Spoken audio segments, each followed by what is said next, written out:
आपके बारे में ये भी कहा जाता है कि आप अपने प्रमोटर्स के इतने करीब हो जाते हैं कि उसमें क्या होता है, आप डिस्टेंस नहीं रख पाते, तो आप प्रमोटर्स के लिए कुछ ज़्यादा ही कर लेते हैं। प्रमोटर्स, मालिक, जो भी कहना चाह रहे हैं चैनल्स के। तो सुभाष जी के साथ भी ये हुआ। जी के लिए वो कहते हैं कि आपने कुछ ज़्यादा ही किया।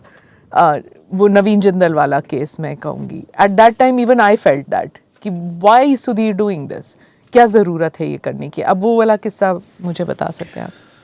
मैंने आपके साथ ये कभी डिस्कस नहीं किया लेकिन अब ऑन कैमरा हो जाए। नहीं, बिल्कुल बिल्कुल।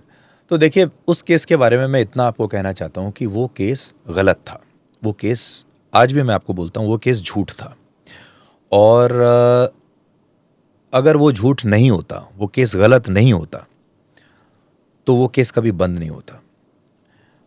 आप उस केस की डिटेल्स देखिए। वो केस 2012 में हुआ। 2011 और 12 में अरविंद केजरीवाल का, ये बात मैंने पहले कभी कहीं नहीं कही, 2010 के बाद अरविंद केजरीवाल का राइज शुरू हुआ। अरविंद केजरीवाल ने जो संस्था बनाई थी, सुभाष जी उसमें फाउंडिंग मेंबर थे।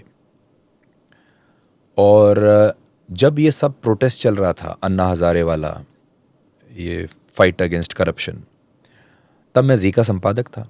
और जी उन चैनल्स में था जिसने इसको सबसे ज़्यादा कवरेज दी थी।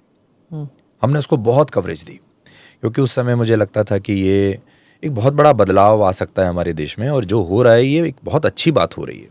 तो हमने उसको कवरेज दिया, जिसकी वजह से उस समय की सरकार हमसे बहुत नाराज़ थी। मुझसे भी नाराज़ थी, जी से, मुझसे नाराज़ थी, सुभाष जी से नाराज़ थी। कई बार उनको ये मैसेज भी गए कि भाई आप इसको इतना क्यों दिखा रहे हैं, आप इसको कम करिए। फिर उसके बाद अचानक से ये मामला आ जाता है। ये मामला एट बेस्ट एक आरोप था जो एक रूलिंग पार्टी के एमपी ने हमारे ऊपर लगाया। बट स्टिंग था सुधीर, पर स्मिता, मैं आपको बताता हूँ, वो स्टिंग जो था, अगर आप उसकी पूरी फुटेज देखें तो वो रहा होगा कम से कम 7-8 घंटे का स्टिंग रहा होगा। और किसी ने भी उस स्टिंग को देखा नहीं कभी। मैंने एक्सर्प्ट देखा है। हाँ, तो उसमें सबसे बड़ी समस्या ये है कि अगर आप उस पूरे स्टिंग को 3 घंटे 4 घंटे देखेंगे तो आपको ये समझ में आएगा, पूरा उसका कॉन्टेक्स्ट आपको समझ में आएगा कि हम लोग क्या बात कर रहे हैं उस दौरान। अनफॉर्चुनेटली देखिए, मैं और अगर हम दोनों चाय पी रहे हैं और हम 1 घंटा बात करते हैं, उस 1 घंटे में हम दोनों भी एक दूसरे के साथ कुछ ऐसी बातें कर सकते हैं जो कि बाहर नहीं आनी चाहिए। When you are meeting each other, आप बहुत सारी बातें करते हैं जी।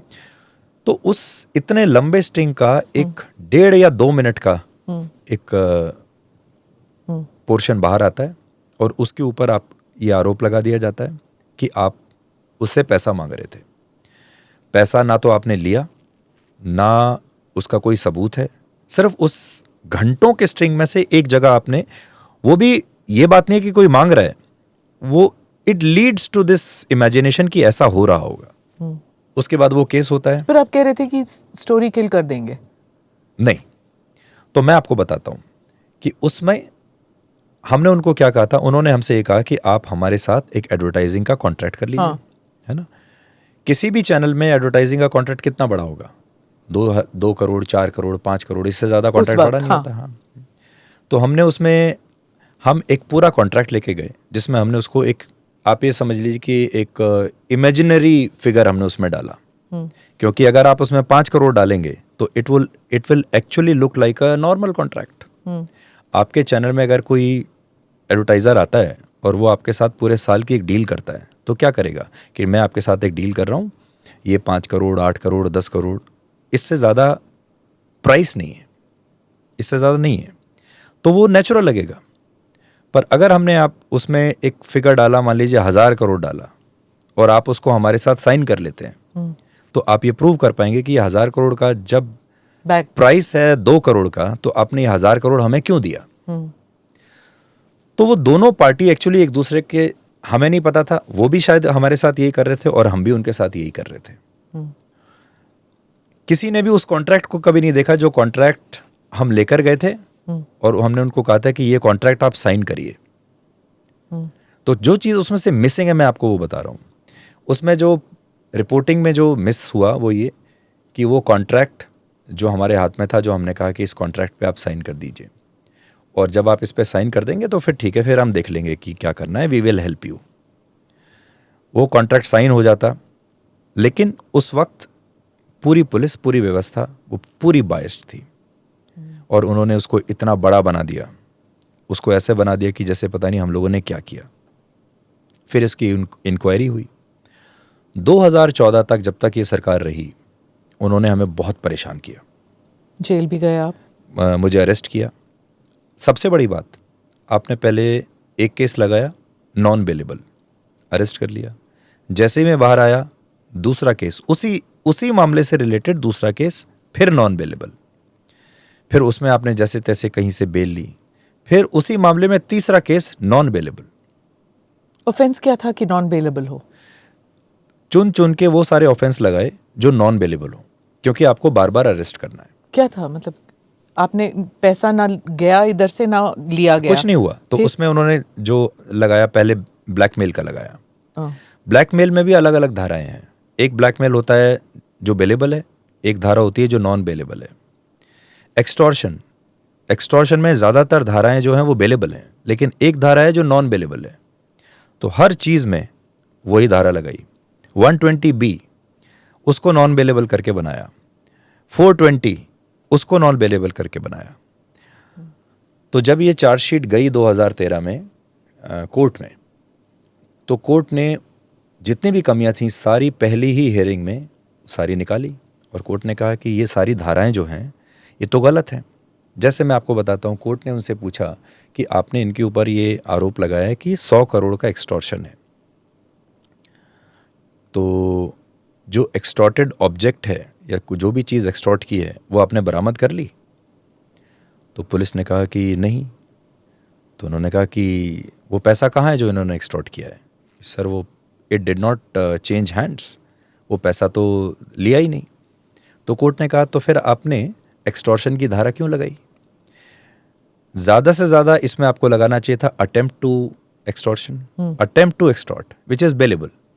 ये ऐसा ही है कि आपने मर्डर का चार्ज लगा दिया लेकिन आदमी जिंदा है, तो आप अटेम्प्ट टू मर्डर का केस बनाओगे।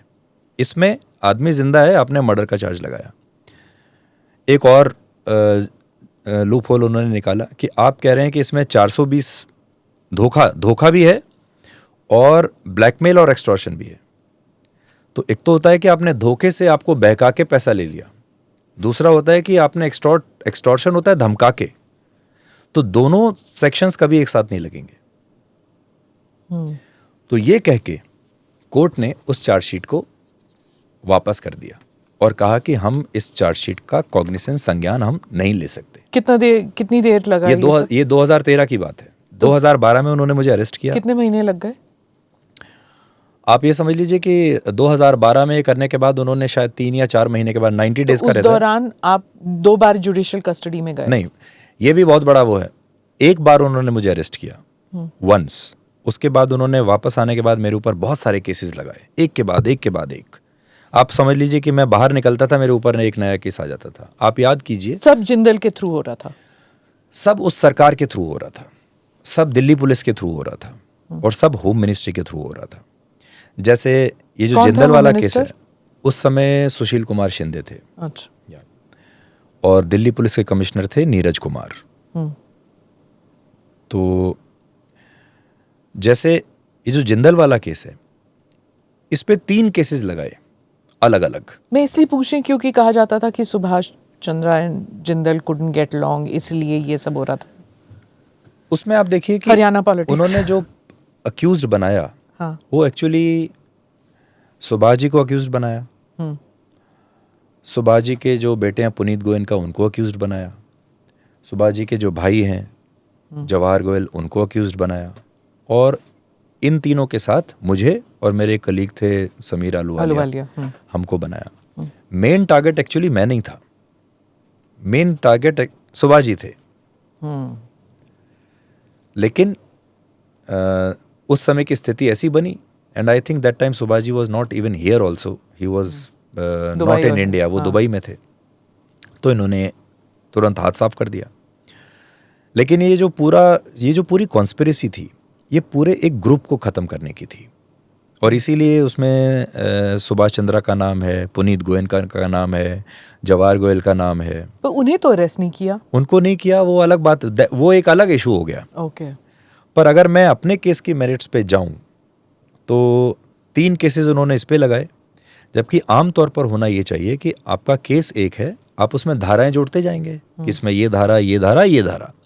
पर 3 केस करने का मतलब है कि आप हर बार मुझे अरेस्ट करना चाहते थे। फिर आपको याद होगा उसी समय एक बहुत बड़ा गैंगरेप केस हुआ था, उसका दिल्ली में। हाँ। दिल्ली गैंगरेप जो केस था, जिसमें जो लड़की निर्भया वाला। सो निर्भया केस में तब तक मैं बाहर आ गया था। तो निर्भया के साथ जो लड़का था, जो निर्भया का दोस्त था, वो मेरे शो में आया सबसे पहली बार। हाँ, आपको गोइंका अवार्ड मिला था उसके लिए। तो देखिए कितनी बड़ी ये विरोधाभास है। उस लड़के का मैंने इंटरव्यू किया, पहली बार देश के लोगों ने पूरी कहानी सुनी, उस पे दिल्ली पुलिस के बड़े बड़े अफसरों के ऊपर इंक्वायरी बैठी। उस केस में भी उन्होंने मेरे ऊपर नई एफआईआर दर्ज कर ली। उस पर भी मेरे ऊपर एफआईआर हुई। जैसे ही वो इंटरव्यू टेलीकास्ट हुआ, अगले दिन नई एफआईआर मेरे ऊपर हो गई। तो कहने का मेरा मतलब यह है कि हर जगह उन्होंने कोशिश की कि वो मुझे रोकते चलें। फिर ये मामला 2013 में जब ये चार्जशीट आई, तो कोर्ट ने इस चार्जशीट का कॉग्निसेंस लेने से मना कर दिया और कहा कि ये चार्जशीट सही नहीं है, आप इसको दोबारा से ठीक करके लाइए। और ये भी कहा कि एक सीनियर ऑफिसर को नियुक्त किया कि अब एक सीनियर ऑफिसर जो है, एसीपी या डीसीपी रैंक का ऑफिसर है, वो इसका आयु होना चाहिए, and then you correct it and then you bring it to us. तो आज मैं आपके लिए और आपके दर्शकों के लिए उस केस का क्लोजर रिपोर्ट लेके आया हूँ। ये उसका क्लोजर रिपोर्ट है और क्लोजर रिपोर्ट में मैं आपको पढ़कर बताता हूँ। क्लोजर रिपोर्ट में उन्होंने लिखा है, the court has not yet taken the cognizance of any offense on the police report presented on 30/7/2013, 30 जुलाई 2013 को जो चार्जशीट पुलिस रिपोर्ट आई थी, उस पर कोर्ट ने कॉग्निसेंस नहीं लिया। And the order dated 13/9/2013 was made after having considered the said police report. Now the IO has filed a closure report in the form of supplementary charge sheet on 4/5/2012. यानी कि मतलब ये कह रहे हैं कि 2013 को जो पुलिस ने चार्जशीट दायर की, वो वापस कर दी और कोर्ट ने कहा कि इसको ठीक करके लाइए। उसके बाद पुलिस ने एक सप्लीमेंट्री चार्जशीट फाइल की, और वो कब की? 2013 के बाद 2022 में। 2022 मतलब 2013 के बाद पुलिस ने उसमें कुछ फाइल ही नहीं किया। हाँ। और 2022 में आके पुलिस ने एक अपनी एडिशनल चार्जशीट फाइल की, सप्लीमेंट्री चार्जशीट जिसको बोलते हैं, जिसमें उन्होंने ये कहा कि इनके खिलाफ कोई ऐसा सबूत नहीं मिला जिसके आधार पे इनको प्रोसिक्यूट किया जा सके। और देखिए उसमें क्या है, as per the supplementary chargesheet accused Sameer Ahluwalia, Sudhir Chaudhary, Subhash Chandra, Punit Goenka, Jawahar Goyal have been kept in column number 12 for want of evidence। और फिर उसमें आगे लिखा है, बड़ी इन्वेस्टिगेशन, इतने साल लग गए। तो लगभग 10 साल के बाद वो ये कहते हैं कि in the view of the about discussion sufficient material is not available against the accused person, hence the closure report is hereby accepted. तो ये लोग तो कहते हैं कि ये आउट ऑफ कोर्ट सेटलमेंट हुआ है। तो ये भी आप देखिए, इसके अंदर उन्होंने इसको भी उसका जिक्र किया है कि जो आरोप लगाने वाले लोग थे, उसमें लिखा है a letter was received address to DCP crime from Shri Rajeev Bhadauria, who is the complainant and authorised representative of Jindal Steel and Power Limited, wherein it was informed that the matter has now been settled and FIR was leveled due to some communication gap, misconception from both sides। मतलब 2017 में miscommunication से FIR कैसे register हो जाता है? या तो crime हुआ है या नहीं हुआ है? तो आपके पास कोई सबूत नहीं है, ये टोटल मिसकम्युनिकेशन है या एक कंफ्यूजन है, या ये सरकार बदल गई? या नहीं तो उसका देखिए, बहुत अच्छी चीज मैं आपको बताता हूँ। सरकार तो बदली थी 2014 में, है ना, और ये क्लोजर रिपोर्ट आई है 2022 में। जब उन्होंने अपने सारे आरोप वापस लिए ये कहकर कि ये कंफ्यूजन हमें हो गया और ये मिसकम्युनिकेशन था, कम्युनिकेशन गैप था हमारे बीच में, वो समय था 2018 का। अगर ये इसमें सरकार का कोई हाथ होता तो ये 2018 में ही केस खत्म हो जाता, लेकिन उसके बाद भी इसको 4 साल लगे और ये केस खत्म हुआ है। आप देखिए 2022 में, जो मैं आपको 17/8/2022। क्या तब तक जिंदल साहब जो हैं वो प्लान कर रहे थे कांग्रेस छोड़कर बीजेपी आने के लिए, इसलिए? पर उसमें देखिए, उसमें मैं उनकी क्या मदद कर सकता हूँ? मुझे इससे क्या फर्क पड़ता है कि वो कांग्रेस में है या वो नहीं, आप पे फर्क नहीं पड़ता, बट शायद उन्होंने केस इसलिए बंद किया, या फिर सुभाष चंद्रा और उनकी फैमिली के साथ कोई बात चल चुकी थी। मुझे नहीं लगता कि ऐसा कभी रहा होगा, क्योंकि मैं थ्रू आउट मुझे पता था कि इसमें क्या चीज़ें हो रही हैं, और मुझे ये लगता है कि ये जितने लोगों ने जो अपना ये वापस लिया, this letter is not from Naveen Jindal, this letter is जो उनके जो 3 लोग थे, हाँ, जिन्होंने ऑन बिहाफ ऑफ JSPL ये फाइल की थी कंप्लेंट, ये तीनों लोग तब तक असल में उनकी कंपनी से निकल चुके थे। और जब ये वापस हुए हैं सारी चीज़ें, ये तब की बात है जब वो उनके साथ नहीं थे। They were all working at different places. और बाद में उन सब ने, भाई उनसे भी पूछताछ हुई, तो पुलिस उनसे पूछताछ करती है, तो बाद में उन सब ने ये कहा कि हमारे ऊपर तो प्रेशर बनाया गया कि आप ये FIR दर्ज कीजिए, हमसे ये कहा गया कि FIR आप लिखिए, पुलिस में जाइए, पुलिस तुरंत इसको FIR आपका दर्ज कर लेगी और बाकी फिर हम बाद में देख लेंगे। तो मेरा इससे कोई लेना देना नहीं है, मुझे कुछ मतलब नहीं है। मैं आपको ये बताने की कोशिश कर रहा हूँ कि मैं इसमें किसी पुलिस भी ऐसे दबाव में आ गई उस वक्त। तो उस समय पुलिस कैसे काम करती थी, इससे आपको समझ में आएगा। आज लोग इतना बोलते हैं कि कोई गोदी मीडिया की बात करता है, कोई कहता है कि देखिए पुलिस मिल जाती है। पुलिस सरकार के कहने पर कैसे काम करती है और कैसे जर्नलिस्ट को हाउंड करती है, ये इसका सबसे बड़ा एग्जाम्पल है। पर मुझे दुख इस बात का है कि उस समय हमारे लिए कोई खड़ा नहीं हुआ। इस बात का दुख मुझे हमेशा रहेगा। और लोगों ने उसमें सिर्फ मज़ा लिया, लोगों ने उसको सिर्फ मेरे अगेंस्ट यूज़ किया और मेरे नाम के साथ ये 2-3 केसेस को चिपका दिया। और अच्छी बात ये रही कि it made me even stronger.